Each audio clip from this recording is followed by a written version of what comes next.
அனைவருக்கும் வணக்கம். Tamil D zone YouTube சேனலை சப்ஸ்கிரைப் பண்ணுற அனைத்து நல்லுள்ளங்களுக்கும் என்னுடைய மனமார்ந்த நன்றிகளை தெரிவித்துக் கொள்கிறேன். இன்றைக்கி நம்ம அந்த வீடியோவில் என்ன பார்க்க போகிறோம் அப்படின்னா ஹீரோ பிராக்டிக் சேல்ஸ் ஐபிஓ.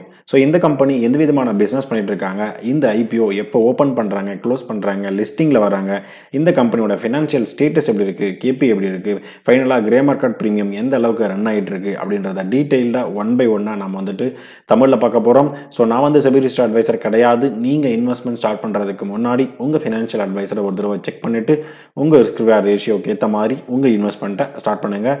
இந்த video full and full disclaimer applicable. ஓகேங்க. ஸோ இந்த கம்பெனி எந்த விதமான பிஸ்னஸ் பண்ணுறாங்க அப்படின்னு பார்ப்போம். ஸோ 2010 இந்த கம்பெனி இன்கார்பரேட் வந்து பண்ணியிருக்காங்க. இவங்களுடைய மெயின் பிஸ்னஸ் அப்படின்னு பார்க்கும்போது என்னன்னா decorative wall panel and decorative laminate industry அப்படின்றத சொல்கிறாங்க. இப்போ நீங்கள் பெரிய பெரிய வீடுகள் வந்து பார்த்தீங்கன்னா ஒரு லக்ஸரியான வீடுகள் வந்து நீங்கள் அமைக்கும் போது வந்து பார்த்தீங்கன்னா இல்லை ஒரு லக்ஸரியான ஒரு கம்பெனிஸ் வந்து நீங்கள் என்னன்னா ஒரு பெரிய பெரிய கார்பரேட் கம்பெனிஸ் வந்து நீங்கள் அமைக்கும் போது வந்து பார்த்தீங்கன்னா நிறைய அந்த வால்ஸ்லாம் வந்து பார்த்தீங்கன்னா டிசைனாக என்ன பண்ணுவாங்க, அவங்க பேஸ்டான அவங்களுடைய கம்பெனிக்கு ஏற்ற மாதிரியும் அந்த கம்பெனியோட விஷன் வந்து என்னென்னா ஏற்ற மாதிரியும் அவங்க என்ன பண்ணுவாங்க, வால் வந்துட்டு டிசைன் வந்து பண்ணுவாங்க. ஸோ அந்த மாதிரி ஒரு டிசைன் ஸ்பெஷலிஸ்ட் தான் வந்து என்னன்னா இந்த கம்பெனி ஹீரோ பிராக்டிக் சேல்ஸ். ஓகேங்களா. ஸோ இந்த கம்பெனி இதுதான் வந்து என்னன்னா அவங்களுடைய மேஜரான பிஸ்னஸ் வந்து இவங்க வந்து என்ன பண்ணிட்டு இருக்காங்க, ஆல் ஓவர் இந்தியாவில் இவங்க என்ன பண்ணிட்டு இருக்காங்க அப்படின்றத சொல்ல வராங்க.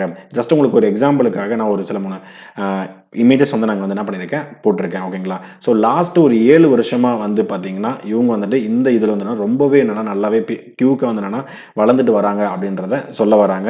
ஸோ ரெசிடென்டியல் அண்ட் கமர்ஷியல் அப்ளிகேஷன்ஸ்க்கும் என்ன பண்ணுறாங்க, இவங்களுடைய decorative wall panel and decorative laminate industries எல்லாமே இவங்க என்ன பண்ணுறாங்க, ஒர்க் பண்ணிட்டு இருக்காங்க அப்படின்றத சொல்கிறாங்க.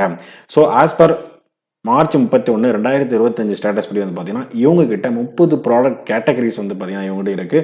கிட்டத்தட்ட 3000 டிசைன்ஸ் வந்து பார்த்தீங்கன்னா இவங்க இந்தியாவில் செஞ்சு கொடுத்துட்ருக்காங்க அப்படின்றத சொல்கிறாங்க. ஸோ லாஸ்ட் 4 வருஷத்தில் மட்டும் பார்த்தீங்கன்னா ரொம்பவே இவங்க வளர்ச்சி அடைந்து கிட்டத்தட்ட அந்த 313 ப்ராடக்ட் வந்து என்னன்னா இவங்க கேட்டலாக்ஸ் வந்து என்னன்னா இவங்க வந்து லான்ச் பண்ணியிருக்காங்க அப்படின்றத சொல்கிறாங்க. ஸோ அதுக்கப்புறம் இந்த கம்பெனி வந்து பார்த்தீங்கன்னா இந்தியாவில் கிட்டத்தட்ட மேஜர் சிட்டிஸில் வந்து பார்த்தீங்கன்னா இவங்க வந்து ஒர்க் பண்ணிட்டு இருக்காங்க. 116 சிட்டிஸில் வந்து என்னென்னா இவங்க வந்து ஒர்க் பண்ணிட்டு இருக்காங்க. அதுக்கப்புறம் tier 3 up to tier 3 cities வரைக்கும் இவங்க என்ன பண்ணுறாங்க, சப்போர்ட் பண்ணிட்டு இருக்காங்க. ஸோ மார்ச் 31, 2025 ஸ்டேட்டஸ் படி என்னன்னா இவங்க கிட்ட 180 டிஸ்ட்ரிபியூட்டர்ஸ் வந்து பார்த்தீங்கன்னா அக்ராஸ் 25 ஸ்டேட்ஸ் வந்து பார்த்தீங்கன்னா இவங்க இந்தியா ஃபுல்லாக என்னன்னா பரவி எல்லா இடத்துலையும் இவங்க இந்த பிஸ்னஸை எக்ஸ்பேண்ட் பண்ணி வச்சிருக்காங்க. 5 யூனியன் டெரிட்டரிஸ்லையும் இவங்க சப்போர்ட் பண்ணிட்டு இருக்காங்க. அதுக்கப்புறம் வந்து பார்த்தீங்கன்னா இந்தியா மட்டும் இல்லாமல் அதர் கண்ட்ரிலையும் 6 கண்ட்ரிலையும் இவங்க என்ன பண்ணுறாங்க, இவங்களுடைய பிஸ்னஸ் வந்து எக்ஸ்பேண்ட் பண்ணி வச்சிருக்காங்க. சிங்கப்பூர்லேயும் இருக்காங்க, யுஏஇயில் இருக்காங்க அண்ட் ஆஸ்திரேலியா இருக்காங்க. இன்னும் அதர் 3 கண்ட்ரிலையும் இவங்க என்ன பண்ணுறாங்க, சப்போர்ட் பண்ணிட்டு இவங்களுடைய பிஸ்னஸ் வந்து பார்த்தீங்கன்னா எக்ஸ்பேண்ட் பண்ணிட்டு நல்லாவே பண்ணிட்டு இருக்காங்க அப்படின்றத சொல்ல வராங்க. ஸோ இப்போ உங்களுக்கு ஒரு ஷார்ட் அண்ட் ஸ்வீட்டாக வந்து பார்த்தீங்கன்னா இந்த கம்பெனி எந்த விதமான பிஸ்னஸ் பண்ணிட்டு இருக்காங்க அப்படின்றது உங்களுக்கு தெரிய வந்திருக்கும். ஓகேங்களா. நான் இந்த யூடியூப் சேனல் வந்து பார்த்தீங்கன்னா எனக்கு உங்ககிட்ட இருந்து கிடைக்கிற ஒரே ஒரு சப்போர்ட் என்னன்னா, நீங்கள் என்னுடைய சேனல் வந்து பார்த்தீங்கன்னா ஆஸ் எ ஃப்ரெண்டை நீங்கள் என்ன பண்ணுங்கள், சப்ஸ்கிரைப் பண்ணிவிட்டு உங்கள் ஃப்ரெண்ட்ஸ் அண்ட் ஃபேமிலிக்கு ஷேர் பண்ணிவிட்டு கொஞ்சம் சப்போர்ட் பண்ணிவிடுங்க. ஓகேங்க. ஸோ இந்த ஐபிஓ வந்து பார்த்தீங்கன்னா எப்போ ஓப்பன் பண்ணுறாங்க அப்படின்னு பார்க்கும்போது செப்டம்பர் 16ஆம் தேதியிலிருந்து செப்டம்பர் 18ஆம் தேதி வரைக்கும் இந்த ஐபிஓ ஓப்பன் பண்ணுறாங்க. ஃபேஸ் வேல்யூ ₹1 பர் ஷேரும், இஷ்யூ ப்ரைஸ் பேண்டு ₹235 ₹247 இவங்க என்ன பண்ணுறாங்க வராங்க. லாட் சைஸ் அப்படின்னு பார்க்கும்போது ஒரு லாட் சைஸுக்கு 60 ஷேர் இவங்க என்ன பண்ணுறாங்க கொடுக்குறாங்க. இந்த கம்பெனியோட இஷ்யூ சைஸ் அப்படின்னு பார்க்கும்போது 451,31,00,000. ஓகேங்களா. ஸோ இதுதான் வந்து என்னன்னா இந்த கம்பெனியோட இஷ்யூ சைஸ் அப்படின்னு சொல்கிறாங்க. இந்த கம்பெனியில் ஒர்க் பண்ணுற எம்ப்ளாய்க்கு ₹13 வந்து பார்த்தீங்கன்னா இஷ்யூ ப்ரைஸ் பேண்டில் இருந்து என்ன பண்ணுறாங்க, டிஸ்கவுண்டிங் வந்து இவங்க கொடுக்குறாங்க. இந்த company BSE and NSE 2 stock எக்ஸ்சேஞ்சிலையும் இந்த கம்பெனி வராங்க. இந்த கம்பெனி எப்போ ஓப்பன் பண்ணுறாங்க, க்ளோஸ் பண்ணுறாங்க அப்படின்றத பார்த்துட்டோம். ஸோ எப்போ அலாட்மெண்ட் பார்க்கும்போது செப்டம்பர் 19ஆம் தேதி இவங்க அலாட்மெண்ட் அன்னைக்கு வராங்க. செப்டம்பர் 22ஆம் தேதி அன்னைக்கு நமக்கு அலாட்மெண்ட் நடந்திருந்ததுன்னா நம்ம டிமேட் அக்கௌண்ட்டுக்கு ஷேர்ஸ் வந்து கொடுத்துருவாங்க. அலாட்மெண்ட் நடக்கலைன்னா நம்ம பேங்க் அக்கௌண்ட்டில் அன்ஃப்ரீஸ் வந்து பண்ணி விட்டுருவாங்க. ஸோ ஃபைனலாக லிஸ்டிங் டேட் அப்படின்னு பார்க்கும்போது நோட் பண்ணி வச்சுக்கோங்க. செப்டம்பர் 23ஆம் தேதி டியூஸ்டே காலையில் 10 மணிக்கு இவங்க ஸ்டாக் மார்க்கெட்டில் லிஸ்டிங் அன்னைக்கு வந்துடுவாங்க. அதுக்கப்புறம் நீங்கள் அப்ளிகேஷன் எப்போ நீங்கள் போடுறீங்களோ நீங்கள் வந்துட்டுனா செப்டம்பர் 16லேருந்து 18 வரைக்கும் யூபிஐ மேண்டேட் வந்ததுன்னா அதுக்குள்ளே அதிகபட்சமாக நீங்கள் செப்டம்பர் 18க்குள்ளே நீங்கள் என்ன பண்ணணும், ஈவினிங் 5 மணிக்குள்ளே உங்கள் யூபிஐ மேண்டேட் வந்து நீங்கள் பண்ணியாக வேண்டும். இந்த கம்பெனிஸ் வந்து பார்த்தீங்கன்னா retail category, HNI category, big HNI category, NI category, இந்த மாதிரி நிறைய கேட்டகரிஸ் வந்து ஐபிஓ வந்து அப்ளிகேஷன் நீங்கள் வந்து கொடுக்கலாம்.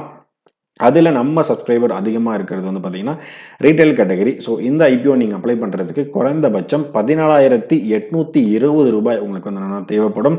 ஸோ ரீட்டைல் கேட்டகரியில் ஒரு லாட்லேருந்து 13 லாட் வரைக்கும் உங்களால் அப்ளிகேஷன் வந்து கொடுக்க முடியும். ஸ்மால் ஹெச்என்ஐ கேட்டகரி 14 லாட்லேருந்து 67 லாட் வரைக்கும், பிக் ஹெச்என்ஐ கேட்டகரி 68 லாட்லேருந்து நீங்கள் அப்ளிகேஷன் வந்து பண்ணலாம். ஸோ இப்போ இந்த 451 கோடி ஐபிஓவில் வந்து பார்த்தீங்கன்னா ரீட்டைல் கேட்டகரிக்கு 35% ஆஃப் ஒதுக்கியிருக்காங்க. என்ஐ கேட்டகரிக்கு 15% வந்து பிரிச்சிருக்காங்க. QIB கேட்டகரிக்கு 50% வந்து என்ன பண்ணியிருக்காங்க, ஒதுக்கியிருக்காங்க. ஸோ இந்த கம்பெனியோட ஃபண்டமெண்டல்ஸ் நம்ம செக் பண்ணும்போது பார்த்தீங்கன்னா return on equity 39%, return on capital employed 44%, debt to by equity 0.01 இருக்கு. Return on net worth 32%, profit after tax margin 26%, EBITDA margin 38%, price to book value 10.77 times வந்து பார்த்தீங்கன்னா இருக்கு.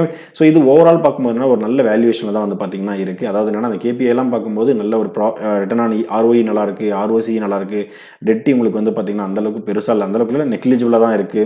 ஸோ இது எல்லாமே வந்து பார்த்தீங்கன்னா நல்ல பர்சன்டேஜுக்கு மேலே தான் இவங்க என்ன பண்ணியிருக்காங்க, வச்சிருக்காங்க. But price to book value PB ratio மட்டும் என்னன்னா கொஞ்சம் அதிகமாக இருக்கு. ஸோ இந்த கம்பெனியோட ஃபினான்ஷியல் ஸ்டேட்டஸ் அப்படின்னு பார்க்கும்போது என்னன்னா ஃபர்ஸ்ட் இந்த கம்பெனி ஒரு ப்ராஃபிட் மேக்கிங் கம்பெனியா லாஸ் மேக்கிங் கம்பெனியா அப்படின்னு பார்க்கும்போது ஒரு ப்ராஃபிட் மேக்கிங் கம்பெனி அந்த கம்பெனி இருக்காங்க. இப்போ ஒரு எக்ஸாம்பிள் லாஸ்ட் ஒரு 3 வருஷம் எடுத்து அப்படின்னு பார்த்தீங்கன்னா மார்ச் 2023 59 கோடியும், மார்ச் 2024 62 கோடியும், 2025 76 கோடியும் இவங்க என்ன பண்ணியிருக்காங்க, இவங்களுடைய ப்ராஃபிட் வந்து போஸ்ட் பண்ணியிருக்காங்க. அசட்டும் வந்து பார்த்தீங்கன்னா ஒரு கிராஜுவலாக நல்லாவே என்னன்னா இன்க்ரீஸ் ஆகிட்டு இருக்கு. டோட்டல் பாரோயிங் பாருங்க ரொம்பவே இவங்க கிட்ட வந்து நெக்லிஜிபிளாக தான் வந்து பார்த்தீங்கன்னா இருக்கு இவங்க கிட்ட. ஸோ ஃபினான்ஷியல் ஸ்டேட்மெண்ட்டும் பார்க்கும்போது நல்லா இருக்கு. ஸோ EPS அப்படின்னு பார்க்கும்போது 7.48 அண்ட் ஆஃப்டர் IPOவும் 7.48, price to earning ratio 33.02, after IPO 33.02. இவங்க ப்ரைஸ் பேண்ட் வந்து பார்த்தீங்கன்னா கொஞ்சம் கம்மியாக வச்சுருந்தாங்கன்னா P ரேஷியோ ரொம்ப கம்மியாக இருக்கும், நல்ல ஒரு வேல்யூவேஷனில் இவங்க என்ன பண்ணியிருப்பாங்க வந்திருப்பாங்க. பட் ப்ரைஸ் பேண்டு கொஞ்சம் அதிகமாக இவங்க வச்சுருக்காங்க. ஸோ இந்த கம்பெனி ஒரு லிஸ்டிங் கெயினுக்காக வந்து அப்ளிகேஷன் பண்ணலாமா அப்படின்னு பார்த்தீங்கன்னா ஸோ இன்னைக்கு டேட் வரைக்கும் வந்து பார்த்தீங்கன்னா லிஸ்டிங் கெயின் வந்து பார்த்தீங்கன்னா நெல்லு தான் இருக்குது, ஜீரோவில் தான் வந்து பார்த்தீங்கன்னா இருக்குது. லிஸ்டிங் கெயின் பெருசாக வந்து பார்த்தீங்கன்னா இப்போ வரைக்கும் நான் சில வெப்சைட்டில் வந்து செக் பண்ணி பார்த்தேன், பெருசாக எதுவும் இல்லை. ஒரு நியூட்ரலான ஸ்டேட்மெண்ட்டில் தான் வந்து பார்த்தீங்கன்னா இருக்குது. ஒரு லாங் டேர்ம் பார்க்கும்போது வந்து பார்த்தீங்கன்னா நிறைய KPI, அதாவது என்னென்னா ஃபண்டமெண்டல் திங்ஸு, இது ஃபினான்ஷியல் திங்ஸ் எல்லாமே வந்து பார்த்தீங்கன்னா ஓரளவுக்கு நல்லாவே தான் வந்து பார்த்தீங்கன்னா இருக்குது. இது என்னுடைய பார்வையில். ஸோ நான் வந்து இந்த IPO வந்து அப்ளை பண்ண போகிறது இல்லை. நீங்கள் வந்து இந்த IPO வந்து அப்ளை பண்ண போகிறீங்களா இல்லையா அப்படின்றத என்ன பண்ணுங்கள், கமெண்ட் பண்ணுங்கள். எந்த ரீசனுக்காக பண்ண போகிறீங்க அப்படின்றதையும் என்ன பண்ணுங்கள், கமெண்ட் பண்ணுங்கள். ஸோ இதுதான் நான் கலெக்ட் பண்ண டேட்டா. இந்த வீடியோ உங்களுக்கு பிடிச்சிருந்தால் லைக் பண்ணி விடுங்க. அடிஷ்னல் இன்ஃபர்மேஷன் தெரிஞ்சிருந்தாலும் கமெண்ட் பண்ணி விடுங்க. உங்கள் ஃப்ரெண்ட்ஸ் அண்ட் ஃபேமிலிக்கு நம்ம யூடியூப் சேனலுடைய கண்டென்ட் ஷேர் பண்ணி விடுங்க. ஃபைனலாக எனக்கு சப்ஸ்கிரைப் பண்ணிட்டு சப்போர்ட் பண்ணிட்டு இருக்க அனைத்து நண்பர்களுக்கும் நன்றி நண்பர்களே.